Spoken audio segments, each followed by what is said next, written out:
And welcome back, everyone, to part 2 of week 6. Thank you all very much for joining. And let's just pick up the scene right away. So immediately she steps away from the hollow table and motions for Ty. And even though Ty can only see the handful of generals that are sitting at the seats and lights, he can feel all of the eyes are now upon him. I need you to roll a discipline check versus 3 purple. Okay. 1, 2, 3. Discipline. Fucker. There we go. That kind of All right, discipline. 3 purple. All right. That force is from me. Okay. So ignore it. Well, you fail, so you are now blushing. And because of the white light, everybody sees your face going boo. But what's the advantage? Do you want to keep that advantage for a boost, or do you want to say something kind of advantageously small occurs? And if you want, if you want to get ideas from Josh and Aaron on something cool that could happen for one advantage. Gentlemen, please help. She trips, walking away from the table. Not like fall on her face trips, but it's kind of stumbles. So just enough to take some of the attention away at that moment type thing. She smirks almost like, your turn. I won, bitch. And she's backing towards her seat where Tarkin's sitting, and she missteps and goes bump on her butt, and then just goes and then sits down. I smack Ty on the back and give him a smirk. I'm just like this as I get up. Yeah, you feel your face. You can tell you're blushing because your face is hot. Yeah. I'm going to just walk to the table and... Which means your face is glowing for the species with infrared, like... So you're real hot. Ooh, man. Yeah, you've got thermals on your helmet, and you're like, go. God, it's so bright. No, the species has, like, the ability to see thermal. Right. But so it's like... your helmet probably also has thermals, so it's like super thermal. Yeah, sadly, I don't have the enhanced optics. Out of money.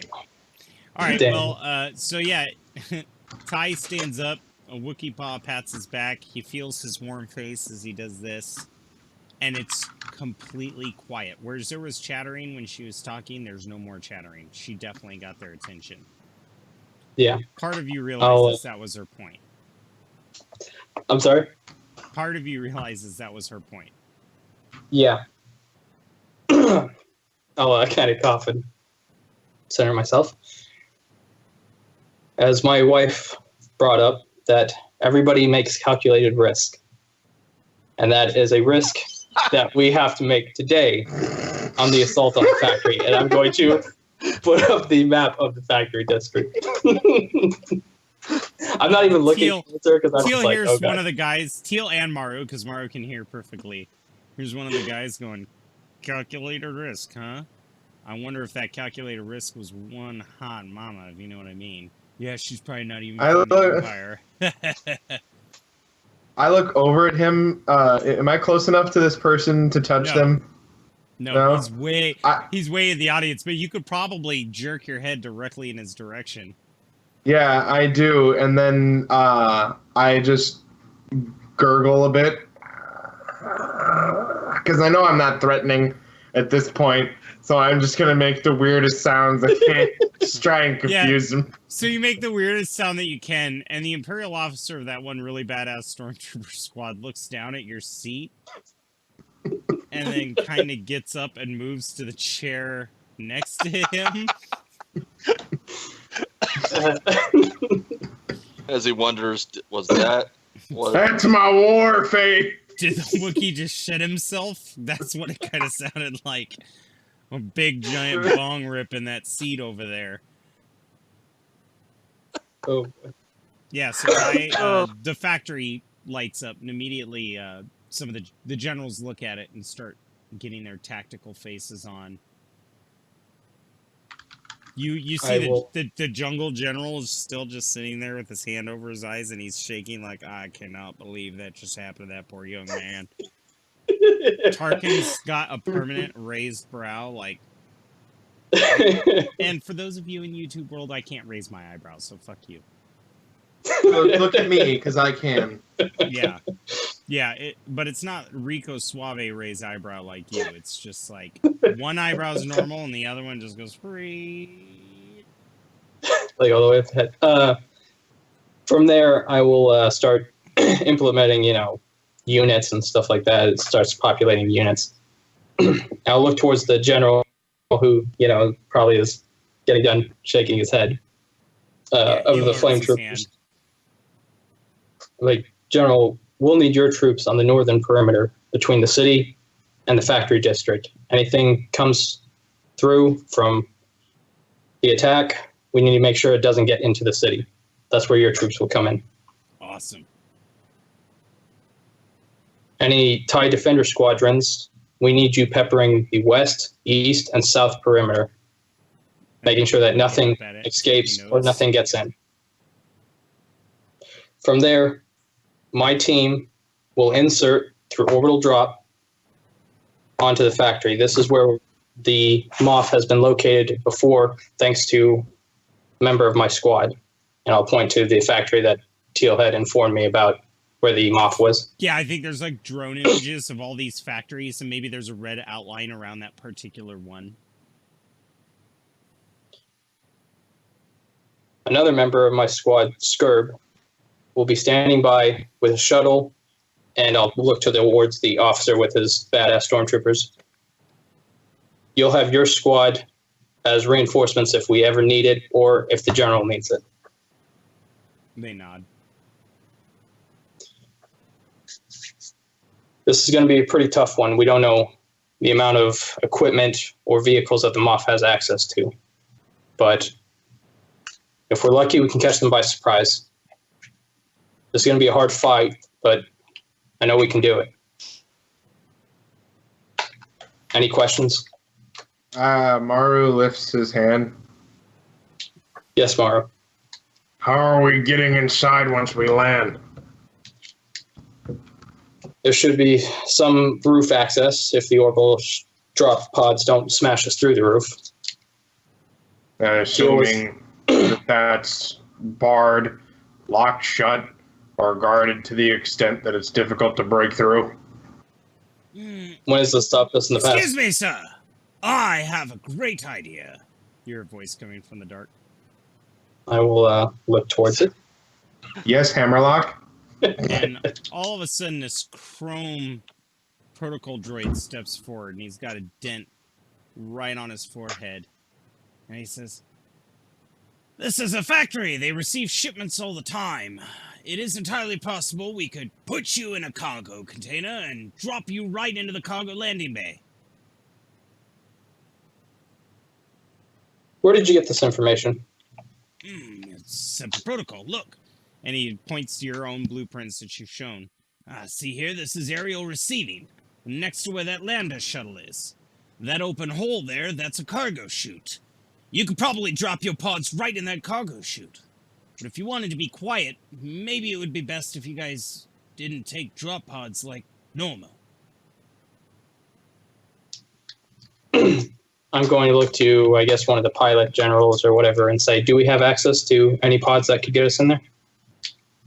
He kind of thinks for a moment. Well, yeah, we've got supply drops. If you want to get in a supply crate, we could drop you in there. I mean, it won't be as comfortable as a drop pod, but they're designed to keep fragile military equipment protected. Might even look like a supply drop. You could probably avoid all the anti-air fire. That's not a bad idea. Hey, who the fuck are you? You hear a voice coming from the crowd. Tarkin stands up. Gentlemen, please. This is one of my military advisors. His name is Petrov. He's been around for quite a while. Who's he referring to? The droid, He's motioning to the protocol droid. He's been an inside agent on the rebellion for quite some time now. Although his body is unassuming, he has done a great services to all of us, including freeing Dothmaruk. I look at him, and I look back at Tarkin, and I look at him.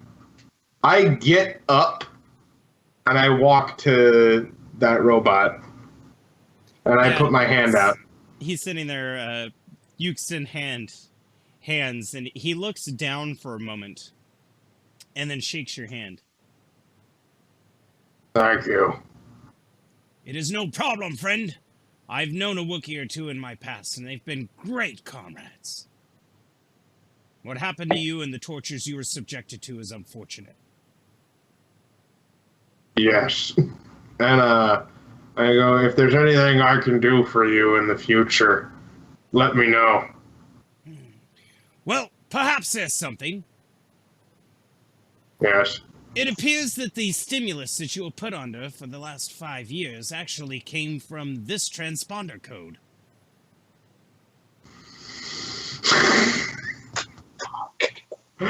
Oh, no! Maru looks at it and goes, this is what kept that music playing? Yes, apparently someone hacked into the system and overrode all the security. I'm sure if you let your electronics expert, Sergeant Andres, take a look at it, maybe he would be able to shed more light on who's behind the dastardly deed. Gladly. And I take it and I stuff it away. Back to business. I'm sorry I had to thank this man for what he did for me. Tarkin nods. We should all be thanking him. Petrov here has been invaluable. Which is why I bring you all together. This factory is only the first part of it. And as Mrs. Flynn has stated, unity is important. But we cannot fly under the banners that we used to. This is our stand. This is our chance to prove ourselves as a viable military. And there's something else, Crate Squad, I need you to keep out an open eye for. The What is it, sir? in Felucia relied on long-range communications to send messages directly to Coruscant during the Age of the Empire. There's a military circuit board attached to this installation that I need you to bring me. We are working on a military project right now, and we will need the ability to communicate with systems far away.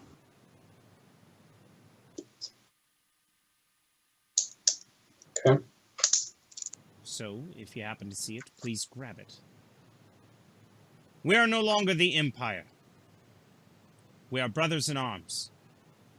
We are friends. We are allies. And we are victims to the injustice that has befallen this entire galaxy. People forget what we did for the galaxy against the Jedi. But they will forget no more. He holds his finger up and shakes it. And Teal, from your position, you can actually see there's some movement on the edges of the light behind the three chairs. He says, we will bring order to the galaxy. And as he says this red banner rolls out from behind the three chairs and just becomes taut as the black octagon or hexagon of the First Order is seen. We will take back our rightful seat in the galaxy, and it starts here on Felucia. And the general goes, can I get a hoorah? And everybody's like, hurrah!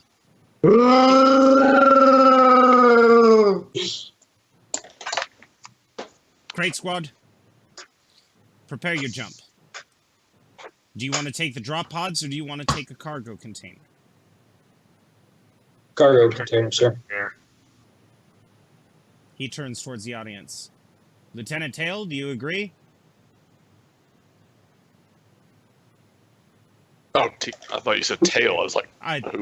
It's Teal, but it's Tarkin's weird accent. Lieutenant Tail.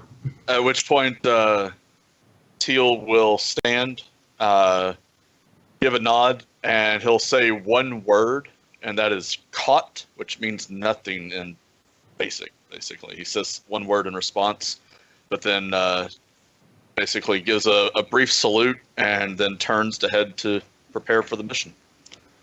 You're all dismissed. And for a while there, it's almost like going to like a carnival and waiting until closing, and you guys are trying to leave the parking lot. There's a traffic jam of people flowing out, and the three of you are standing there in amongst this crowd that's heading towards the hangars to return to their respective ships. And you, as you guys are walking, Ty hears, Ty, coming from behind him. I'll stop and turn around. You see your wife. Excellent. I'll just kind of... What? I'm sorry. She says, excellent job. You had them eating out of your hands. And she smiles reassuringly. Well, it was all thanks to you. I know, right? She squeezes your arm and then kind of puts her arm, interlocks her arm with yours and just walks with you. Am I seeing this? Yes. I just let out a low tone. Excuse me, what was that? She turns towards you. I was groaning in exasperation at your public displays of affection. Was that not clear enough? Thank you, Maru. Thank you for noticing. She turns and faces forward. Perhaps it is a little unprofessional that we display public affection, but I think it's important that they know that I completely forgive you for your transgressions and that we are moving on. She kisses Yes, your we feet. are. I love you so much. It's just kind of chuckling. Love you too. Once your mission is done, you should see me on my Corvette. I've got a surprise for you.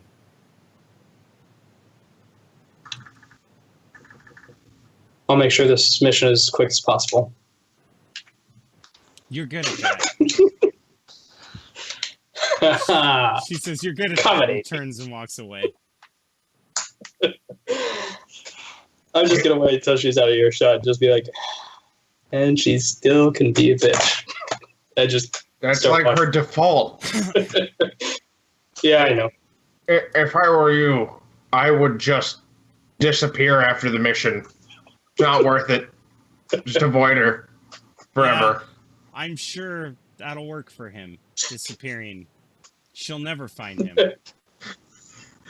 I mean, she did. I could also just kill you. That would be easier. She did, after all, track him down while he was in mid-coitus and walk in on him in another planet. I'm gonna look on his body and see if she put another bug.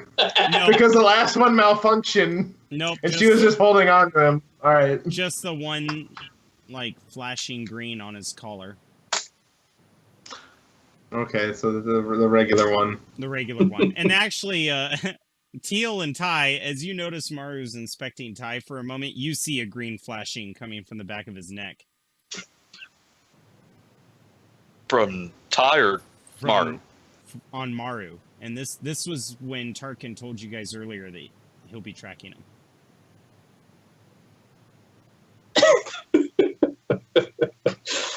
I'm just going to look at Teal like, if you want to take it off. Take one off. Did you point it out to him? Yeah. Oh my god. Do I have something on my back again? Teal just mutters something about just more evidence. Of what? I'll just and just keep walking. Of what? We're walking away. Guys! Yeah, so you guys get to the hangar, and there's a red shipping container that was on the warhead tracker, and it's got boosters and stuff on the bottom for delivery. All right. Well, upon seeing the cargo container, Teal's going to look to Ty and say, somehow I feel like jumping out of an exploding dreadnought with a parachute is less crazy than this plan. Yeah. This is fine. This is This is gonna be great. Don't worry about it. And as we're walking, Go ahead. Ty's gonna be like, oh shit, hold on. And I'm going to run to that rebel cache that we have on the ship. Yeah, like the little GPS signal. Or like the, the equipment that when we stole yeah. the ship. Yeah. There's a bunch of equipment. I'm going to run over there and I'm looking for any kind of incendiary grenades or other weapons that could help us in a factory. Do you want to roll for it, or do you want to spend a destiny point?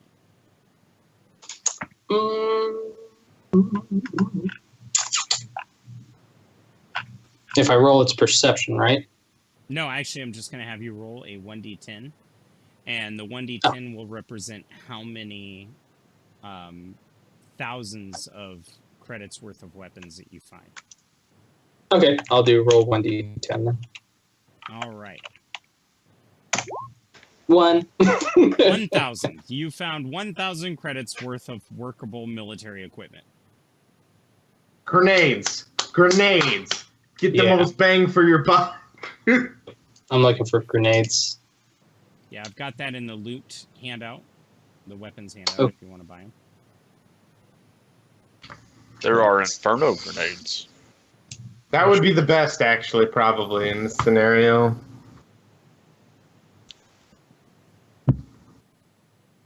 See a flame rifle, but that's actually 1,000. But where's the flame grenades?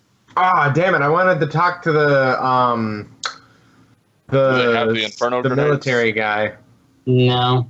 Well, let's the super let's cool. let's say that you see him walk by. I go. Wait, what's his rank again? He's a general. I go. General. Yeah. You've done an artist's work out on the field with those torches. It's inspiring, truly. You know, I've been meaning to talk to you, Morrow. I have Yeah. a trade proposition. Mm-hmm. I am prepared to give you 20,000 credits that I have saved up. Okay. Does that sound That would be- appealing to you? Yeah. I'm just wondering what I have to do to get them I at just this want point. I just want your assault droid. You want Tony? As you may notice, a lot of my forces are Dark Trooper. And I'd like to take them in under my wing. Well, I mean, I like Tony. I don't know if this. I mean, How about you I take bet- it up I- with your CO? yeah. I bet he would be happy with his own kind. Droids are incapable of happiness. Yeah. But I want to talk to you about something else. I mean, you're not really doing anything with them. I was on the bridge a minute ago, and he was sweeping one spot. Yeah, that was weird. What number was he at when you talked to him? 742. Damn it. I was wondering if you had any tubes of fluid with you for flaming. That sounded so wrong. I generally don't carry flamer fuel with me, if that's what you're asking. Yeah, sorry, it's been a while. Only back for a week. Oh, your pilots. Trying to get it. You guys should probably get ready. And he motions towards Oh. the crate. And you guys see a dark-skinned, finely dressed gentleman with a black pencil beard and mustache. And he sees you. Ah, yes, my friends, come. Hello. Yeah, I'll just head over there after grabbing some grenades. Looks like I'm making a delivery. And luckily, I've got this. He points to a freighter that's behind you. What kind of freighter is it? It's a really, really nice Hut freighter that's been highly modified. Do I know this guy? No, you don't, but you recognize the freighter. It used to belong to Grobo the Hutt, big-time Hutt lord in the Kessel sector.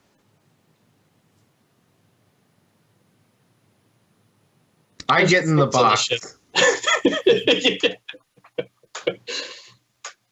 I'm just gonna kind of look at the guy and how'd you get a hold of this freighter?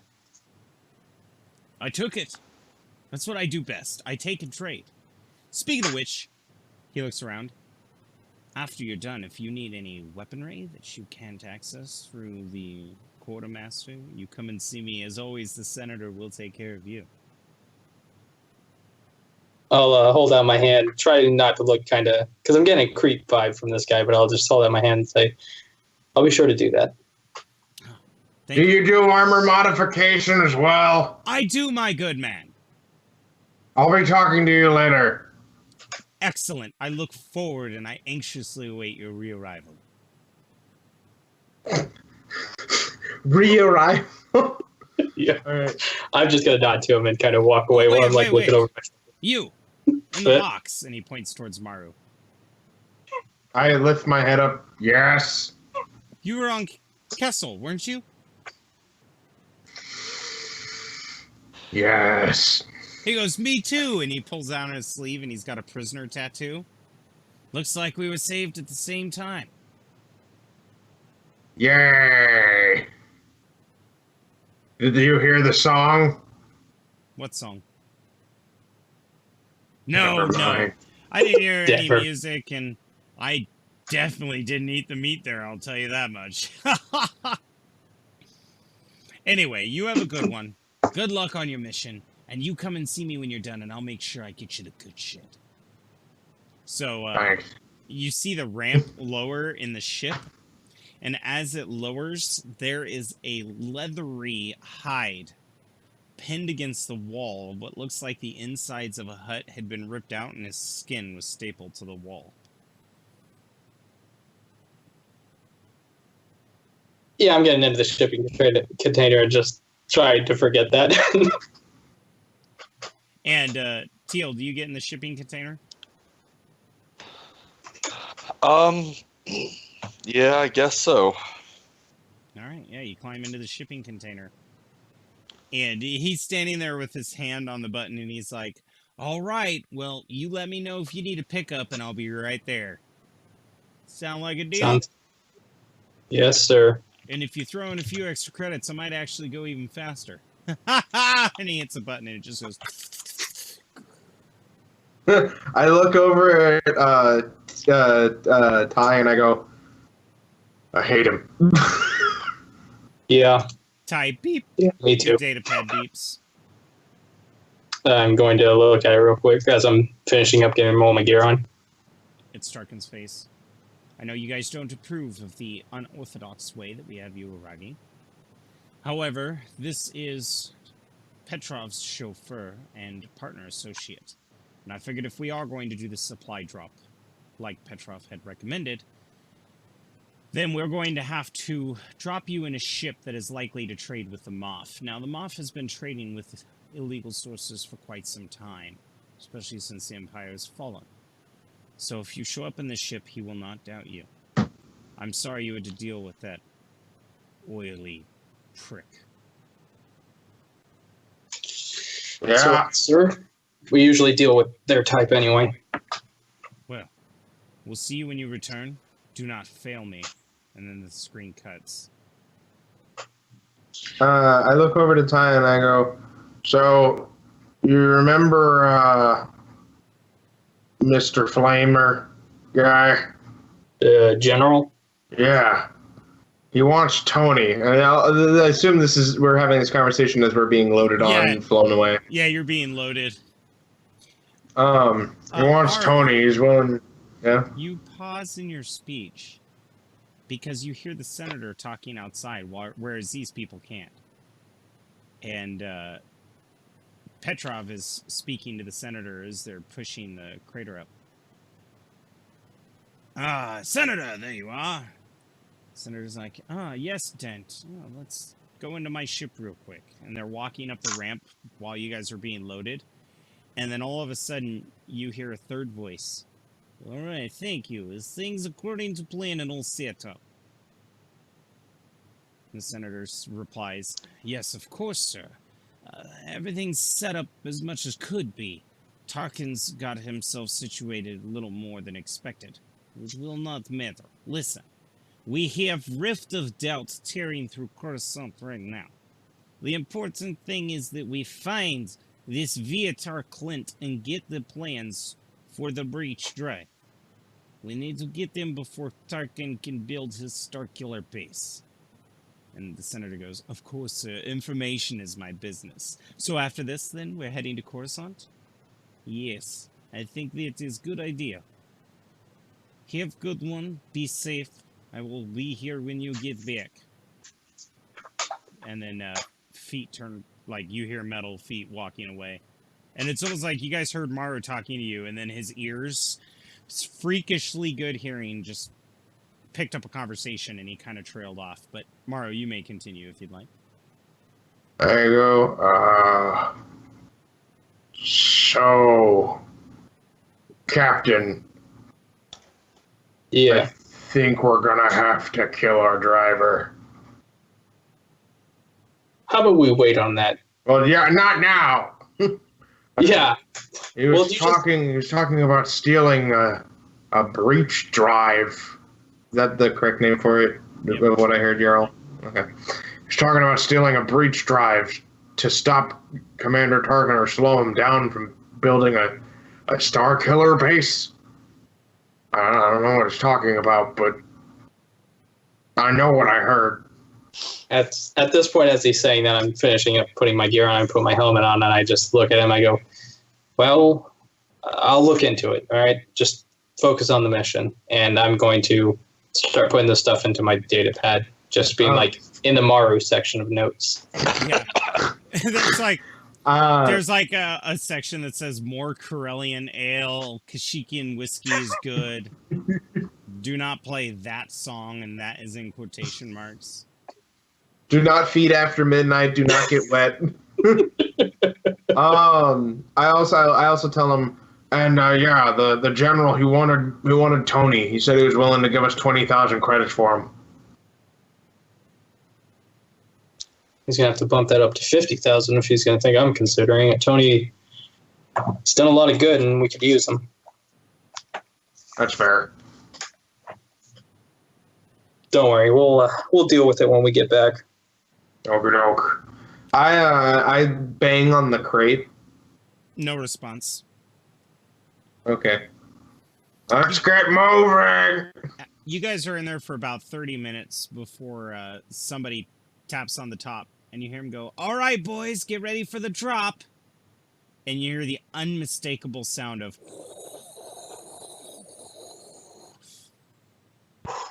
So there's this crane in the middle of this galley, right? And the galley opens, and your box is sitting there.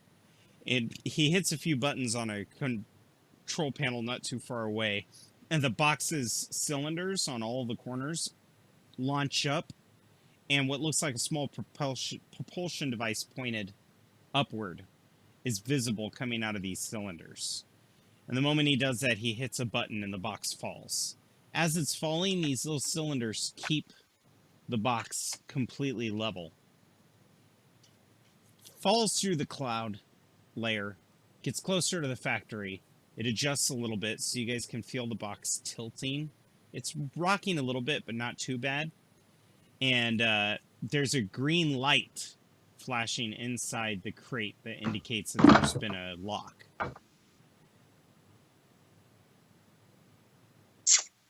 Alrighty. All right. And as you guys pierce through the lower cloud level, you don't hear any explosions. You don't hear any anti-aircraft fire. You don't hear anybody paying attention to you. And then you feel the thrusters from the bottom kick in. And it's almost like being on one of those rides at a fair where they have the chairs and it goes psh, and shoots you way up and then has you fall. It feels like that. Like your stomach all of a sudden goes from falling to into the bottom of your intestines because something's holding the ship up, or the crate. And with a soft thud, poof, and then you hear clamps going ching, ching, ching, ching. You have landed.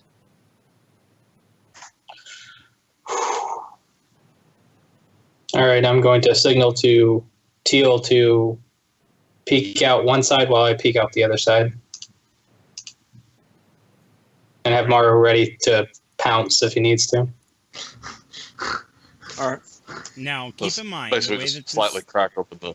yeah, I mean, it's a top load, so you guys are gonna have to be like, and peek out. Oh, okay. There's no one here to open it. Like, no one's coming out to you. All right. Well, in that case, since it's top open, let's have Morrow push it up, and you and I can like jump onto the edges and cover. Let Morrow exit, and then we'll drop that. All right, so I'm gonna bust the lid for my friends. Yes. Now, if you will look at the map, and I zoomed in about a little less than halfway, and I've got a pretty good view of it. That is the cargo sled that you guys are coming out of. I think you need to change maps. Ah, crap. I think you're. Here we go. Yeah, you're on the Moff's palette. There we go. Yeah. Updated to something that's loaded. There we go. Okay, so we are right up there. Gotcha. Where are we? Top Top right. right corner. Okay, gotcha. All Yeah, right, that's so the cargo sled that you guys took down. Only instead of a lot of little boxes, it's one big box. gotcha.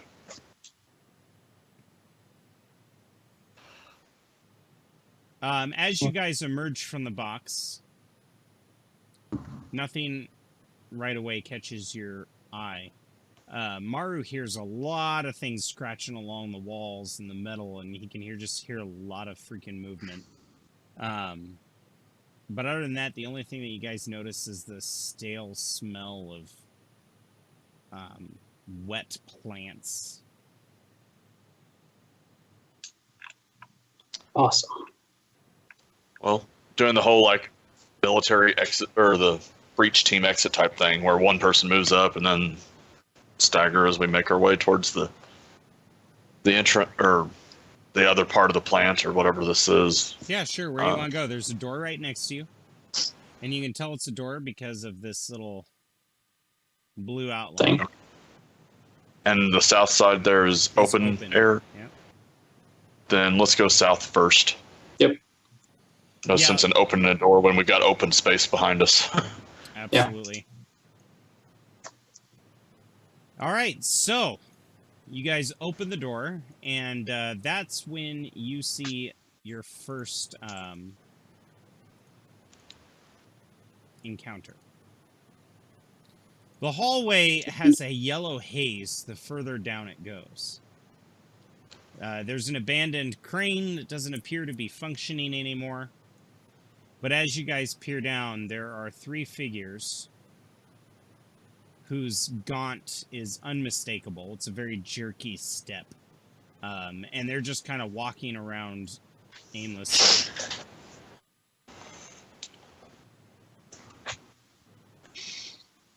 I look over at Ty and I make signals for me to advance, and I wait for him to confirm. And Maru, as you're doing that, you hear a noise. It sounds like something else is descending through the cargo opening on the top of the factory. Another ship? I point upwards, and I go. I mouth ship at him. Yeah, I think Ty I'll- would notice that. Yeah. I'll try to look further. Like, I can't see anything further into the warehouse, right? No, just what you see right there. The haze is pretty thick.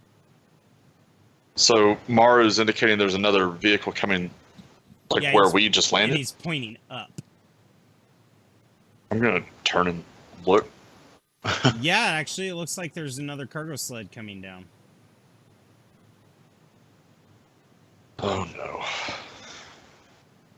I'll point to Teal to keep eyes on it And I'm Wait, does it look like it's going to collide with our cargo sled? No, they're programmed that once they breach through the top, they move and plant next to each other. So it's probably going to land right next to yours. Okay, that's fine then. I thought it was Okay, going to make a huge noise. I'll move up to where Teal is at this corner. Just imagine I'm in cover. And have I'll him move back watch. to here basically to Yeah. to cover the arriving sled. And I'll signal tomorrow that I got him covered. Okay, doke. Then I advance on the what you call them, the mushroom zombies. I'm not yelling, but I'm being very aggressive in my approach, trying to take them down as quickly as possible. So you're just going to attack? Yeah. Okay. You got me covered. Now I am going to need everyone to roll a cool because this is you guys are ready for this.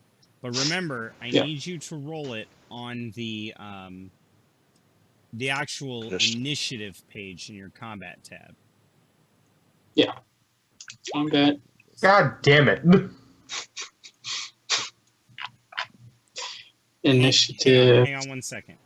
Let me Okay, I'll wait. Let me delete these things really quick. I should have done this. Okay, so there we go. Now go ahead and roll.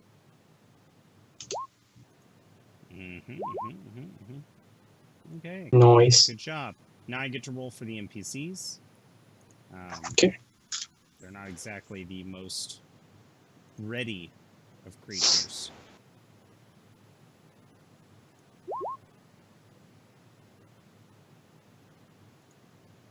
Oh, there we go. Wow. Well, so the weird zombie creatures don't really see anything.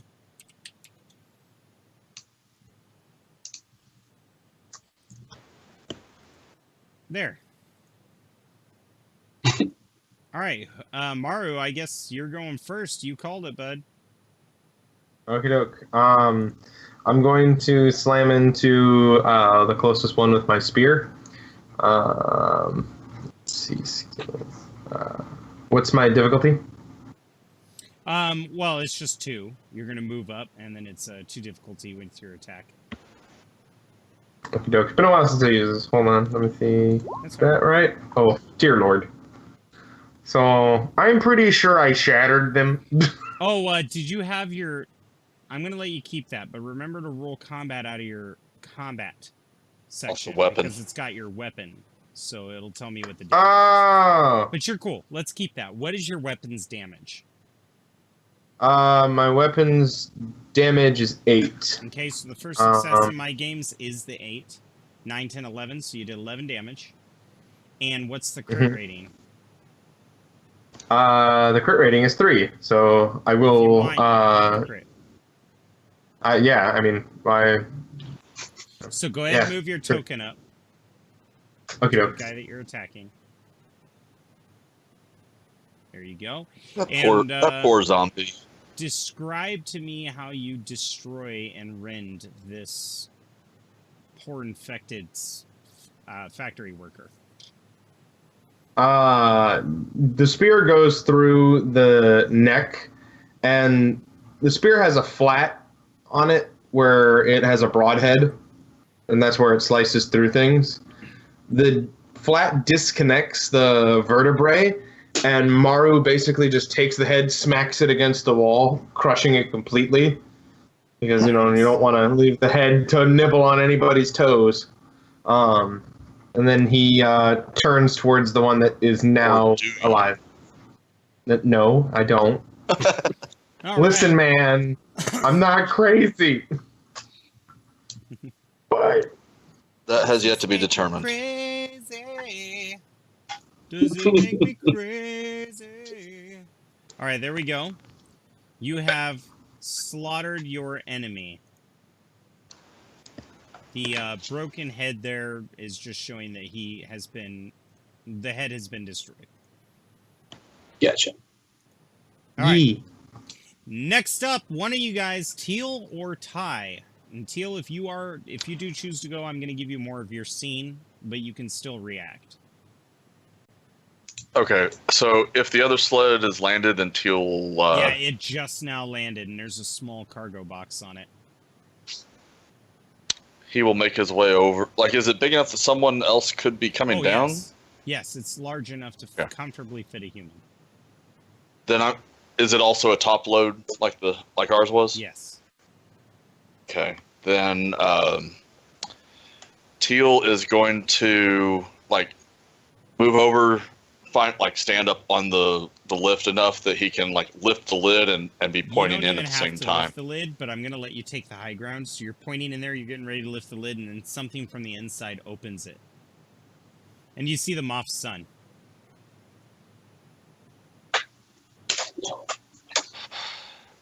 And he is armed with a rifle, and he does have a flak jacket on. Ty will hear Teal, not through the comm link, but just in general, just say sis bit. Ty heard that? Yeah. Would Maru hear it? I mean, Maru has apparently super hearing. But if Maru had normal hearing, would he hear it? Probably not at that distance. I'm not being that loud. And I'm not using my communicator to make it broadcast. The Moff stands up, or the Moff, the Moff in his eyes, but Foreign stands up and he says, I agree, and slips his legs over. What are you doing here, sir? I'm proving that I deserve my title as Moff.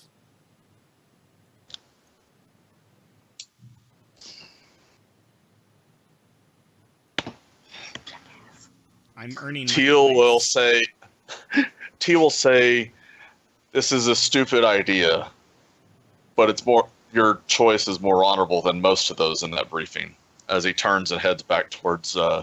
All right, go ahead and move your token down there. I do have stats for Foreign. He is actually a pretty good shot. I mean, you know, nobles, they just sit there and shoot guns at targets and be like, I'm so good at this. All right, Ty, it's your turn. We're all going to die now. Could I shoot from cover, or should I just move my... Because I'm trying to shoot around this corner, I'm doing that and then shooting. Yeah, I'd let you do that. I mean, they could still see you and hit you if they're ranged. I would just give you a cover bonus. So yeah, and you can take the aim action if you want. I will take the aim action, and let me measure this from this distance. Yeah, as long as it's within 30 feet, that's what I call short range. Okay, so 45 is medium. Okay, then I'm going to take a medium shot at the far one, if I can. And by the way, YouTube, no, I am not stating that that is the range of the guns themselves. It is just the increments that we are using. Okay, let me... Here it is. Sorry. I base that on the fact that you can move one range distance band in a turn. And in every other RPG, it seems like 6 spaces is the standard for movements. So that's why I did the range bands the way I did. So I fire, and I get 1 hit on him. Yeah, but 9 damage. Describe how you kill this thing. As I see Foreign walk up next to me, I just kind of... I turn around the corner, see the guy at the far end, take sight, and just squeeze off a shot right through his mouth. Excellent. His head explodes. He's dead. Actually, I would say with only 1 success, it wasn't through the mouth. You probably hit him in the torso. Okay, center mass shot. Gotcha. Right. But you destroyed his chest cavity, so he's now dead. What I need to know is, do you have any modifications on your gun at all that would have made that shot quiet? Or is it like it's stereotypical blaster where it's like, pew! It's just an E11. It's all that he could get after the fall of the Empire. That's right. It's the Stormtrooper high-pitched blaster that's like, pew! The moment you do that, you hear echoing through the vents and seemingly throughout the entire factory. It starts off as 1, but then it chimes in like a chorus of crickets. Yep. I just shake my head. Maru, the moment that you hear that,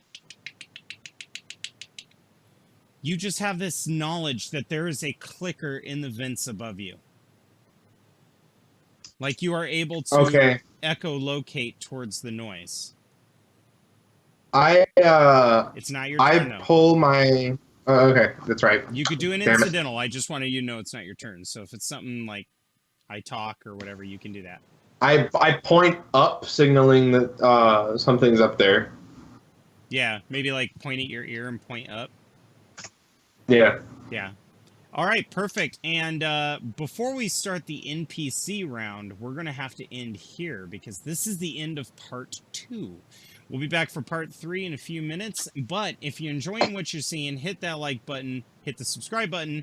And as I'm always saying, please go to the Tides of Change Facebook group. Join the group. You'll have a lot of fun. We're definitely looking to get more new players in. I don't speak for the group or for Mr. Hayes, who is an admin, but I would love to see more new players in. When I run my games, I typically only take new players. I usually don't take experienced ones, because the one thing I see on a constant is it's the same players, the same groups. I want diversity. Come join us. Fill us up with new blood, new interests, new ideas, and let us know what you think of these videos and the group.